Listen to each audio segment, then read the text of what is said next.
American സൈനിക നേതൃത്വത്തെ അമ്പരപ്പിച്ചുകൊണ്ട് കരസേനാ മേധാവി ജനറൽ റാൻഡി ജോർജിനോട് സ്ഥാനമൊഴിയാൻ പ്രതിരോധ സെക്രട്ടറി പീറ്റ് ഹെഗ്സെത്ത് ആവശ്യപ്പെട്ടതായി റിപ്പോർട്ടുകൾ. ട്രംപ് ഭരണകൂടത്തിന് കീഴിൽ പെന്റഗണിൽ നടന്നുവരുന്ന വൻ അഴിച്ചുപണികളുടെ ഭാഗമായാണ് ഈ നിർണായക നീക്കം. ഇതോടെ വാഷിംഗ്ടണിലെ സൈനിക രാഷ്ട്രീയ കേന്ദ്രങ്ങളിൽ ചർച്ചകൾ ചൂടുപിടിച്ചിരിക്കുകയാണ്. യഥാർത്ഥത്തിൽ 2027 വരെ ഔദ്യോഗിക കാലാവധി ബാക്കിയുള്ള ഉദ്യോഗസ്ഥനാണ് ജനറൽ റാൻഡി ജോർജ്. എന്നാൽ കാലാവധി പൂർത്തിയാക്കാൻ അനുവദിക്കാതെ അദ്ദേഹത്തോട് നിർബന്ധമായി വിരമിക്കാൻ ആവശ്യപ്പെടുകയായിരുന്നു. ഇറാനുമായുള്ള സംഘർഷം ആഗോളതലത്തിൽ യുദ്ധഭീതി പടർത്തുന്ന സാഹചര്യത്തിലാണ് ഈ നിർദ്ദേശം പുറത്തു വന്നിരിക്കുന്നത് എന്നത് ഇതിന്റെ ഗൗരവം വർദ്ധിപ്പിക്കുന്നു. ജനറൽ റാൻഡി ജോർജ് പുറത്തു പോകുന്നതോടെ കരസേനയുടെ താൽക്കാലിക ചുമതല നിലവിലെ vice chief of staff general Christian LaNeve ഏറ്റെടുക്കുമെന്നാണ് വിവരം. ട്രംപ് ഭരണകൂടത്തിന്റെ പുതിയ ദേശീയ സുരക്ഷാ നയങ്ങളോട് പൂർണ്ണമായും സഹകരിക്കുന്ന ഒരാളെ ഈ സ്ഥാനത്തേക്ക് കൊണ്ടുവരാനുള്ള നീക്കമാണെന്ന് നിരീക്ഷകർ കരുതുന്നു. പ്രസിഡന്റ് ഡൊണാൾഡ് ട്രംപിന്റെ ദേശീയ സുരക്ഷാ അജണ്ടകൾ നടപ്പിലാക്കാൻ നിലവിലെ സൈനിക നേതൃത്വം വിമുഖത കാണിക്കുന്നു എന്ന പരാതി വൈറ്റ് ഹൌസിനുണ്ട്. ഇതിന്റെ ഭാഗമായി പ്രതിരോധ വകുപ്പ് പൂർണ്ണമായും പുനഃക്രമീകരിക്കാനാണ് പീറ്റ് ഹെഗ്സെത്ത് ലക്ഷ്യമിടുന്നത്. കഴിഞ്ഞ ദിവസം ചുമതലയേറ്റതു മുതൽ ഹെഗ്സെത്ത് നിരവധി മുതിർന്ന ഉദ്യോഗസ്ഥരെ പുറത്താക്കിയിരുന്നു. അമേരിക്കൻ സേനയെ കൂടുതൽ നവീകരിക്കുക എന്നതിലുപരി രാഷ്ട്രീയമായി ഭരണകൂടത്തിനോട് കൂറു പുലർത്തുന്ന ഉദ്യോഗസ്ഥരെ തന്ത്രപ്രധാനമായ സ്ഥാപനങ്ങളിൽ പ്രതിഷ്ഠിക്കുക എന്ന തന്ത്രമാണ് ഇവിടെ നടപ്പിലാക്കുന്നത്. ഇത് സൈന്യത്തിന്റെ സ്വതന്ത്രമായ പ്രവർത്തനത്തെ ബാധിക്കുമെന്ന് മുൻ സൈനിക ഉദ്യോഗസ്ഥർ മുന്നറിയിപ്പ് നൽകുന്നുണ്ട്. അതേസമയം ഇറാനെതിരെയുള്ള സൈനിക നടപടികളെക്കുറിച്ച് ട്രംപ് നടത്തിയ അവകാശവാദങ്ങൾ ചോദ്യം ചെയ്യപ്പെടുകയാണ്. ഇറാന്റെ സൈനിക ശേഷി പൂർണ്ണമായും തകർന്നുവെന്നും ഇനി അവർക്ക് തിരിച്ചടിക്കാനുള്ള കരുത്തില്ലെന്നുമായിരുന്നു ട്രംപ് പ്രഖ്യാപിച്ചിരുന്നത്. എന്നാൽ ഈ വാദങ്ങൾ വസ്തുതാവിരുദ്ധമാണെന്ന് സൂചിപ്പിക്കുന്ന റിപ്പോർട്ടുകളാണ് ഇപ്പോൾ പുറത്തുവരുന്നത്. പ്രമുഖ മാധ്യമമായ CNN പുറത്തുവിട്ട റിപ്പോർട്ട് പ്രകാരം അമേരിക്കയുടെ ആക്രമണങ്ങൾക്കിടയിലും ഇറാന്റെ സൈനിക ശേഷി കാര്യമായി തകർക്കാൻ സാധിച്ചിട്ടില്ല. ഇറാന്റെ പക്കലുള്ള മിസൈൽ ലോഞ്ചറുകൾ 50% ഇപ്പോഴും പ്രവർത്തനക്ഷമമാണെന്ന് രഹസ്യാന്വേഷണ വിവരങ്ങളെ ഉദ്ധരിച്ച CNN റിപ്പോർട്ട് ചെയ്യുന്നു. ഇറാന്റെ ഭൂഗർഭ മിസൈൽ കേന്ദ്രങ്ങൾ സുരക്ഷിതമാണെന്നാണ് കരുതപ്പെടുന്നത്. അമേരിക്കൻ ചാരക്കണ്ണുകൾക്ക് കണ്ടെത്താൻ കഴിയാത്ത വിധം മലനിരകൾക്കുള്ളിലും മറ്റും ഒളിപ്പിച്ചു വെച്ചിരിക്കുന്ന ഈ ലോഞ്ചറുകൾ ഉപയോഗിച്ച ഇറാൻ ഏത് നിമിഷവും വലിയ പ്രത്യാക്രമണം നടത്താൻ സാധിക്കും. മിസൈലുകൾക്ക് പുറമെ ഇറാന്റെ കൈവശമുള്ള ഡ്രോൺ ശേഖരവും അമേരിക്കയ്ക്ക് വലിയ തലവേദനയാണ്.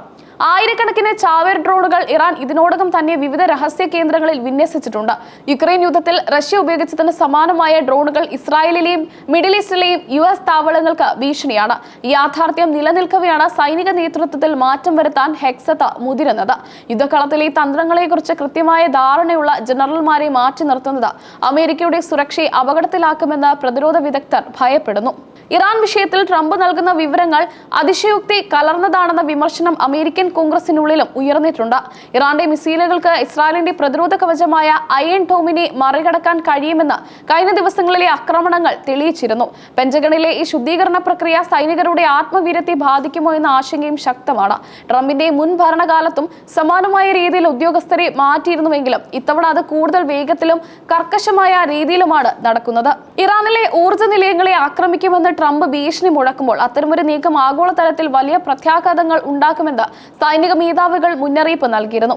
ഇത്തരം വിയോജിപ്പുകൾ പ്രകടിപ്പിച്ചതാണ് റാൻഡി ജോർജിന്റെ സ്ഥാനം തെറിക്കാൻ കാരണമായതെന്ന് പറയപ്പെടുന്നു. അമേരിക്കൻ സേനയിലെ പല മുതിർന്ന കമാൻഡർമാരും നിലവിലെ സാഹചര്യത്തിൽ ഒരു വലിയ യുദ്ധത്തിലേക്ക് നീങ്ങാൻ താല്പര്യപ്പെടുന്നില്ല. എന്നാൽ ട്രംപ് ഭരണകൂടം കൂടുതൽ അക്രമാസക്തമായ വിദേശ നയമാണ് സ്വീകരിക്കുന്നത്.